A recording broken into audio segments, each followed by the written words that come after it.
I want to start our journey today with a quote that stopped me in my tracks. It's a line that feels both ancient and brutally modern, one that I had to sit with for a long time before I felt I could do it justice.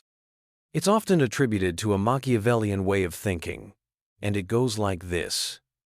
The man who craves praise will kneel for approval, but the one who kills that craving becomes untouchable.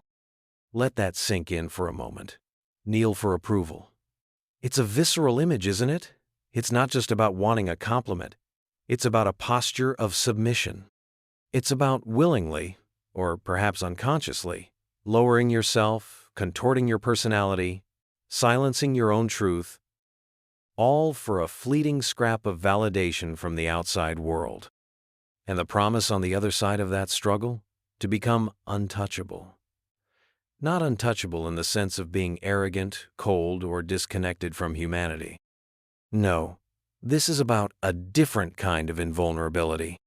It's the state of having an inner core so solid, a sense of self so rooted in its own truth, that the shifting winds of external opinion, be they praise or criticism, can no longer knock you off your center. Your inner peace is no longer held hostage. This quote is not a call to become a ruthless manipulator. It is a profound psychological diagnosis of a vulnerability that plagues millions of us. It is the deep, aching, and often hidden hunger for approval. It's the engine behind our people-pleasing, our procrastination, our fear of speaking up, our anxiety in social situations. It is the silent puppeteer pulling the strings of our lives, and many of us don't even know it's there. Today, we're going to do more than just talk about this. We're going to embark on a deep, structured exploration, a psychological excavation. We will dissect this craving, trace it back to its origins in our childhood and our evolutionary biology, observe how it manifests as crippling symptoms in our adult lives, and most importantly, we will forge a practical, evidence-based toolkit to systematically dismantle it. This is not about simplistic self-help slogans. This is about deep psychological work. This is the journey of killing the craving, not through violence, but through understanding, and in doing so, becoming the architect of your own unshakable self.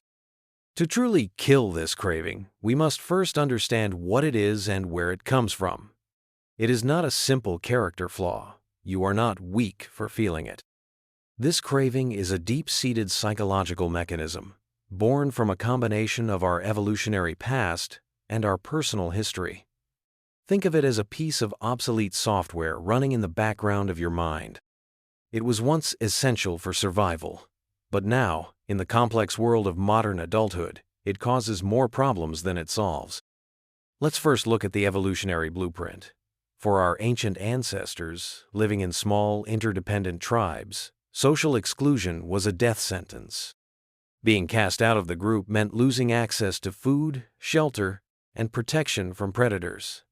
In this context, our brains developed a highly sensitive system to monitor our social standing. This is the core idea behind what psychologist Mark Leary calls Sociometer Theory. Leary proposed that our self-esteem doesn't exist in a vacuum. It functions as a gauge, a sociometer, that constantly measures our level of social inclusion or exclusion.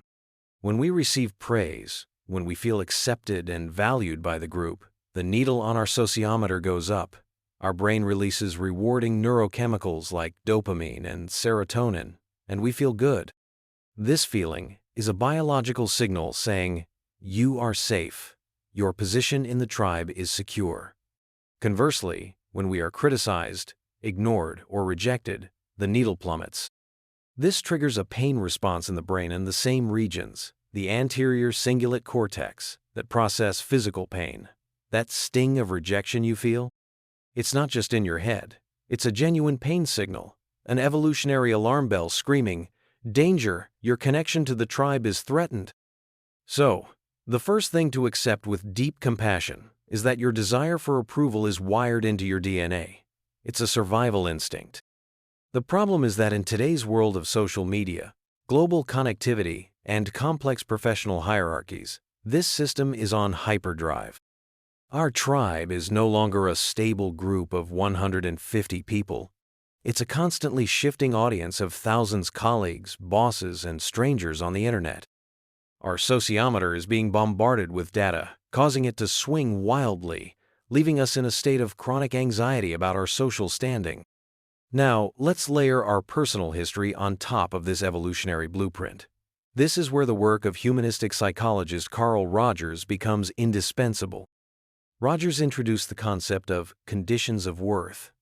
He theorized that as children, we all have a fundamental need for what he called unconditional positive regard, to be loved and accepted for who we are, without any strings attached. However, very few of us receive this in its purest form. Instead, we are raised with conditions of worth.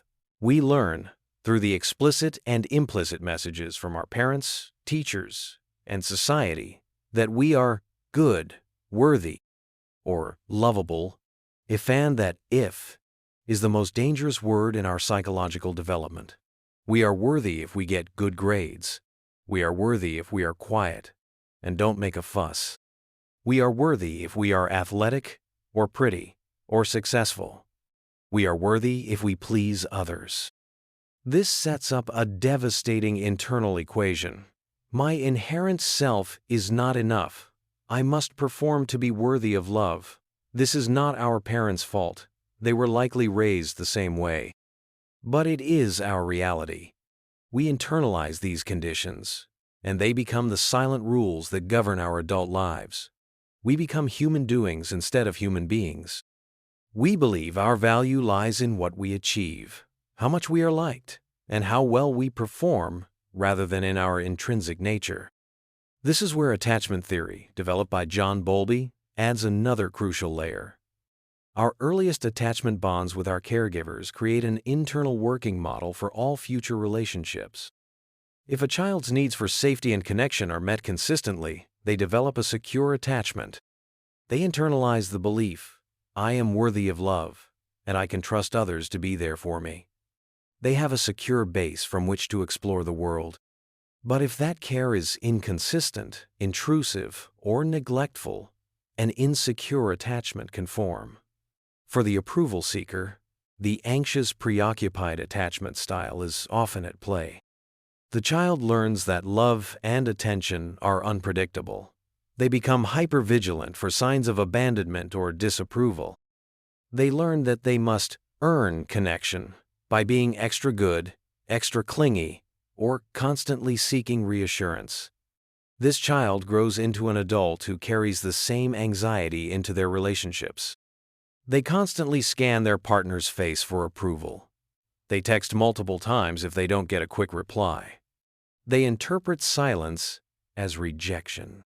Their internal working model screams, I must constantly work to keep this person from leaving me. I must prove my worth to be loved. So, when you feel that desperate pang of neediness, that gut-wrenching fear of saying the wrong thing, understand that you are not just reacting to the present moment. You are feeling the echo of an evolutionary survival drive, compounded by a lifetime of internalized conditions of worth and potentially shaped by an insecure attachment pattern. This is a powerful cocktail of psychological forces. This is the beast that must be understood before it can be tamed. Knowing this is the first step toward compassion for yourself. You are not broken. You are a human being who adapted to your environment in the most intelligent way you knew how. The problem is, those adaptations are now holding you back. The neurological reality of this craving is what makes it feel so much like an addiction. When you receive praise, a compliment from your boss, a flurry of likes on a photo, a word of affirmation from a partner, your brain's reward pathway, the mesolimbic dopamine system, lights up. Dopamine, the feel-good neurotransmitter, is released, creating a short-term feeling of pleasure and motivation. It's the same system activated by addictive drugs, gambling, and junk food. This creates a powerful reinforcement loop. Your brain learns praise, pleasure. This is a very effective short-term survival strategy. The problem is tolerance. Just like with any drug, Over time, you need bigger and more frequent hits of praise to get the same pleasurable feeling. A simple "good job" no longer suffices. Now you need the award, the promotion, the public recognition.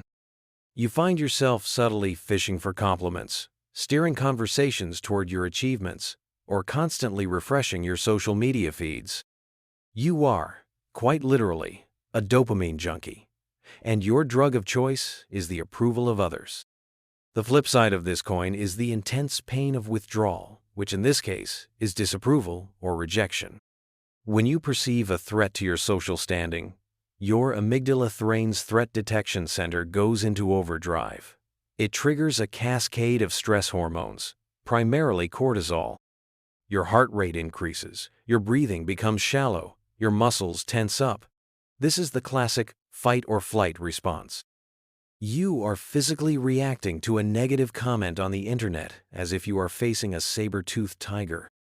This neurological 1-2 punch, the addictive pleasure of the dopamine high and the terrifying pain of the cortisol-fueled low, is what keeps you trapped. You are caught on a roller coaster, not of your own making, frantically seeking the next peak to avoid the gut-wrenching plunge of the next valley. It's exhausting, and it makes authentic living impossible. You cannot be creative, take risks, or speak your truth when your nervous system is constantly hijacked by the need to manage external perceptions. Killing the craving is not about eliminating pleasure or pain. It's about unhooking your sense of self from this volatile external neurochemical cycle. It's about learning to generate a stable internal sense of worth that doesn't depend on the next dopamine hit from someone else's applause. Now that we have diagnosed the underlying condition, let's examine the symptoms. These are the daily behaviors, the habits that signal to the world, and more importantly, to yourself, that you are operating from a place of craving. By recognizing these symptoms in your own life, not with judgment, but with mindful awareness, you can begin the process of healing. The first and most pervasive symptom is having an apologetic presence. This is the habit of moving through the world as if your very existence is an inconvenience to others. It manifests in a dozen subtle ways. It's saying sorry reflexively when someone bumps into you. It's shrinking your body, tucking in your arms and legs to take up as little physical space as possible. It's starting your sentences with disclaimers like, "This might be a stupid question, but," or "I don't want to be a bother, but." Each of these actions is a micro-betrayal of the self. Each one sends a subconscious signal that says, "Your needs come before mine. Your comfort is more important than my presence. I do not inherently deserve the space I occupy." This is the physical and verbal manifestation of the core belief. I am a burden. Powerful, self-assured individuals do not perceive your politeness in these moments. They perceive your lack of self-worth. They sense that you do not value your own space, so they don't value it either. To begin healing this, start by catching the apologies. For one day, make a conscious effort to only apologize when you have genuinely done something wrong. If you need to get past someone, instead of sorry, try a confident, "Excuse me." Notice how it feels in your body. It will feel uncomfortable at first, like wearing a new pair of shoes.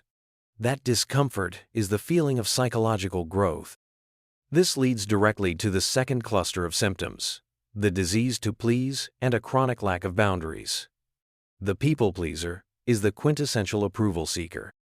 You say yes when you desperately want to say no. You take on extra work you don't have time for because you're afraid of disappointing your boss. You go to social events you have no energy for because you fear the social consequences of declining. Your life becomes a series of obligations driven by the fear of disapproval. Boundarylessness is the inability to distinguish where you end and another person begins. Their moods become your moods. Their problems become your problems.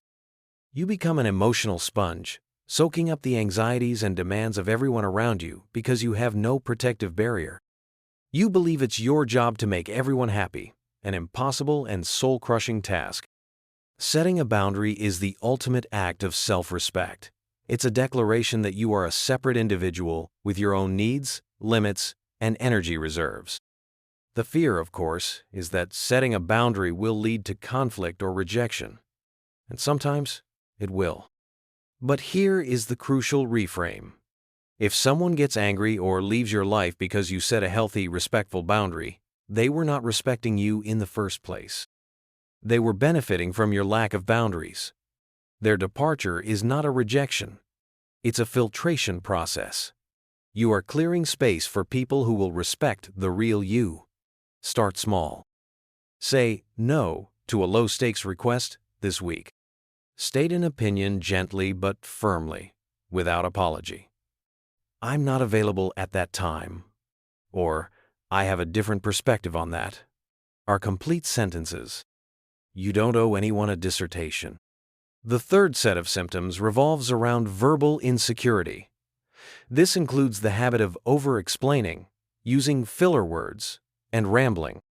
When you make a decision and then immediately launch into a 5-minute monologue justifying it, you are not providing clarity. You are signaling a profound lack of confidence in your own choice. You are trying to manage the other person's potential negative reaction with a flood of words. A powerful statement like, "I won't be able to make it to the party," becomes a weak, rambling apology. "I'm so sorry, I'd really love to come, but I've had this incredibly stressful week at work, and I'm just so drained, and I feel like I need to just recharge. I hope you understand." The powerful version trusts its own validity. The weak version begs for the listener's validation. The same is true for filler words like like, and you know. They are verbal static, placeholders you use when you are afraid of the silence. Afraid that if you pause, you will lose the other person's attention or be judged. It's a sign that your mind is racing ahead, anxious about what to say next, rather than being grounded in the present moment. To combat this, practice the power of the pause. Before you answer a question, take a deliberate breath. It will feel like an eternity to you, but to the listener, it signals thoughtfulness and composure. Record yourself talking on your phone, listen back, and count your filler words. Awareness is the first step to elimination. Speak in shorter, more declarative sentences. Trust that your words have weight without needing to be cushioned by justifications and verbal noise. Finally, the most tragic symptom of chronic approval seeking is the development of a chameleon identity. If your sense of worth is entirely dependent on external feedback, then who you are changes depending on who you are with. With your intellectual friends, you are the philosopher. With your party friends, you are the comedian. With your boss, you are the diligent, agreeable employee. You become a collection of masks, a master of adaptation, but you lose any sense of a core, authentic self. This leads to a quiet, internal emptiness. You may even achieve great success, but it feels hollow because you suspect that people don't love or admire the real you, but rather the carefully constructed persona you've presented to them. The fear is, if they saw who I really am, with all my doubts and insecurities, they would reject me. This is the ultimate prison of the approval seeker. Discovering your core self is not about finding a static, unchanging identity. It's about identifying your core values. What truly matters to you, independent of anyone else's opinion? Honesty? Compassion? Courage? Creativity? Justice? Spend time journaling about this. Identify your top 3 to 5 values. Then, begin to use these values as a compass for your decisions.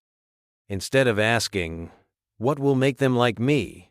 you start asking, "What action would be most in line with my value of honesty?" This shifts the locus of your decision-making from the external to the internal. You begin to build a stable core that doesn't change with the social weather. Recognizing these symptoms is the diagnostic phase. Now, we move into the cure. The journey from a life of craving approval to one of authentic self-possession is the journey of shifting your locus of control. This is a powerful concept from personality psychology introduced by Julian Rotter in the 1950s. Your locus of control refers to the degree to which you believe you have control over the outcomes of your life. A person with a predominantly external locus of control believes their life is controlled by outside forces, luck, fate, other people's decisions. They are passive. They believe things happen to them. When they fail, it's because the boss was unfair or they were just unlucky. When they succeed, they often attribute it to luck as well.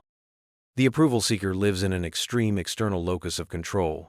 Their emotional state is almost entirely dictated by the outside force of other people's opinions. A person with a predominantly internal locus of control believes they are the primary architects of their life. They believe their own actions, efforts, and decisions shape their outcomes. They take responsibility. Things happen because of them. When they fail, they look for what they could have done differently. When they succeed, they own their accomplishment. The entire cure we are about to build is a systematic process of moving your locus of control from external to internal. It's about firing the external board of directors who have been running your life and promoting yourself to the role of CEO. This requires a comprehensive toolkit, one that addresses your thoughts, your emotions, and your behaviors.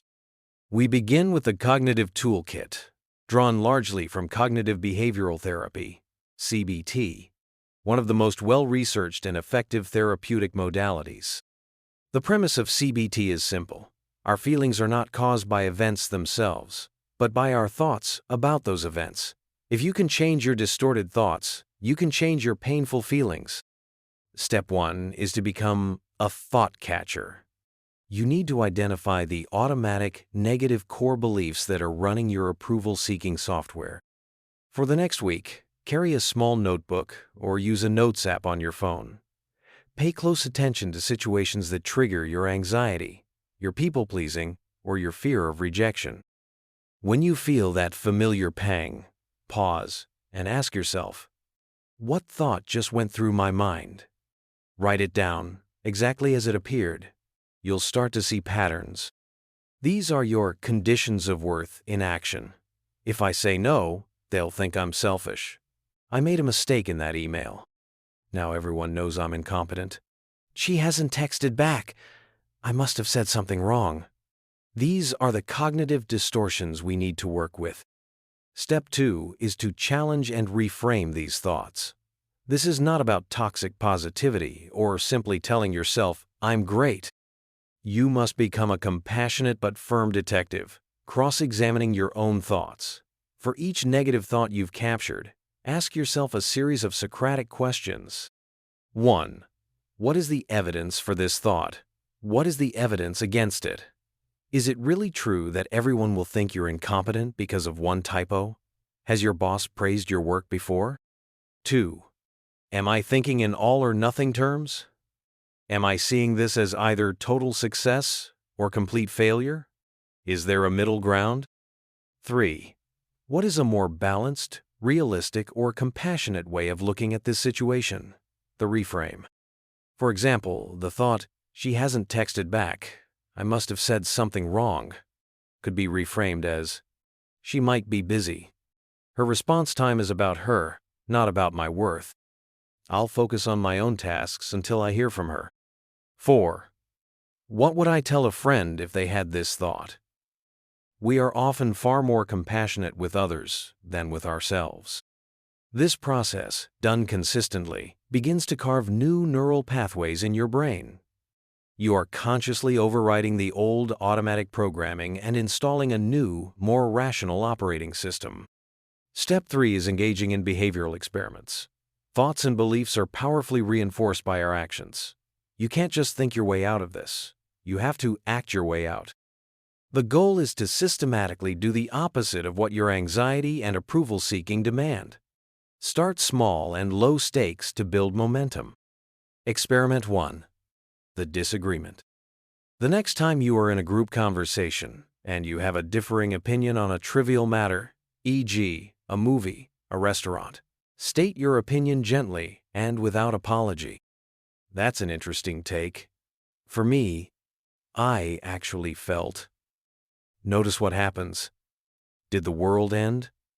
Did they cast you out? Or did the conversation simply continue? You are gathering real-world data to disprove your anxious thoughts. Experiment 2. The unjustified no. Say no to one small request this week without offering a long, convoluted excuse. A simple, "I appreciate you asking, but I won't be able to do that," is sufficient. You are teaching your nervous system that you can set a boundary and survive the discomfort. Experiment 3. The imperfection.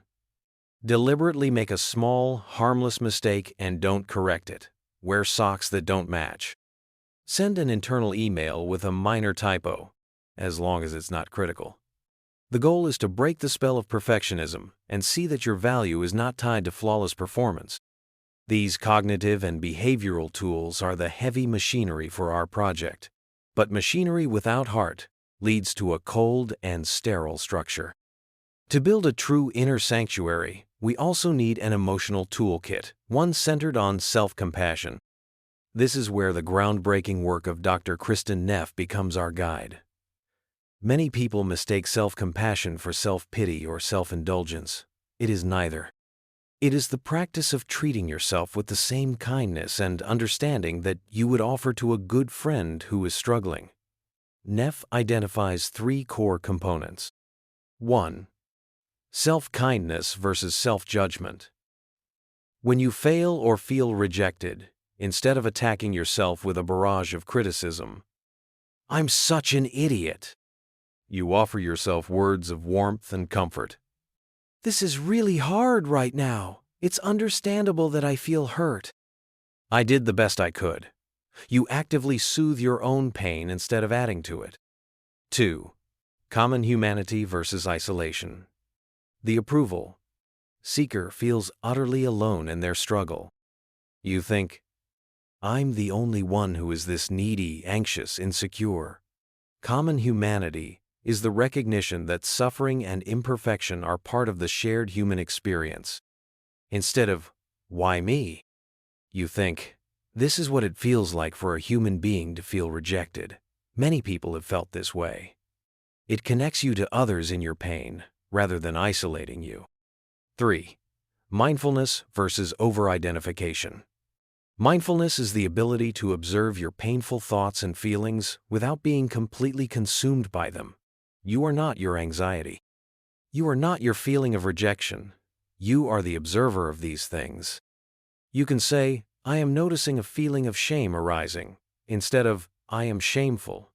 This creates a sliver of space, and in that space lies your freedom to choose your response. Practicing self-compassion is a daily discipline. It can be as simple as a self-compassion break. When you're having a hard moment, put your hand over your heart. This releases oxytocin, the cuddle hormone, and say to yourself, "This is a moment of suffering. Suffering is a part of life. May I be kind to myself in this moment." This simple practice can regulate your nervous system more effectively than any amount of external praise. By combining the cognitive toolkit of CBT with the emotional toolkit of self-compassion, you create a powerful synergy. You learn to challenge your distorted thoughts with reason, and you learn to soothe your emotional pain with kindness. This is how you begin to build a stable, internal source of worth. You become your own wise counselor and your own compassionate friend. We are now at the final stage of our journey, the integration. This is where all the pieces come together, where the hard work of excavation and construction results in a new way of being. This is where you become, in the truest sense of the word, untouchable. Let's revisit the quote. "The man who craves praise will kneel for approval, but the one who kills that craving becomes untouchable." Through this deep psychological exploration, the meaning of this quote has transformed. Killing the craving is no longer an act of brutal self-suppression. It is the methodical, compassionate, and courageous process of dismantling the old machinery of insecurity. It is killing the compulsion, not the desire for connection. It is the liberation that comes from no longer being a slave to your own neurochemistry. And untouchable no longer means being a cold, isolated fortress. It means that your core self, your inner citadel, is no longer vulnerable to the emotional weather of the outside world. Praise feels nice, like a warm, sunny day, but you don't crumble when it rains because you are your own shelter. Criticism might sting, but it's received as data, not as a verdict on your fundamental worth. You can listen to it, learn from it if it's valid, and discard it if it's not, all without it shattering your foundation. This new self operates from a place of quiet confidence. You enter a room not with the needy, anxious energy of, please like me, but with the calm, open energy of, here I am. You can speak your mind clearly and kindly, because your self-worth isn't on the line with every sentence.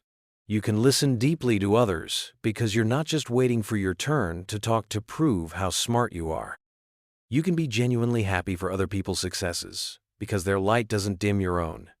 You can apologize with sincerity when you are wrong, and stand your ground with grace when you are right. This is the ultimate freedom. It is the peace that surpasses all understanding, because it is a peace that does not depend on a perfect world, a world without critics, or a world of constant applause. It is a peace you have forged yourself, in the fires of self-examination and with the tools of psychological wisdom. This is not a destination you arrive at one day and then you're cured. It is a lifelong practice. It is a daily choice to turn your attention inward, to validate yourself, to be kind to yourself, and to act in accordance with your own values. There will be days you slip back into old patterns. That is part of the journey. The goal is not perfection, but a consistent, compassionate return to the path. You began this journey kneeling, looking outside yourself for permission to be worthy. The path forward is to slowly, deliberately stand up, to dust yourself off, to turn your gaze inward, and to begin the sacred, powerful work of building your own home. You have the blueprints. You have the tools. The architect is you.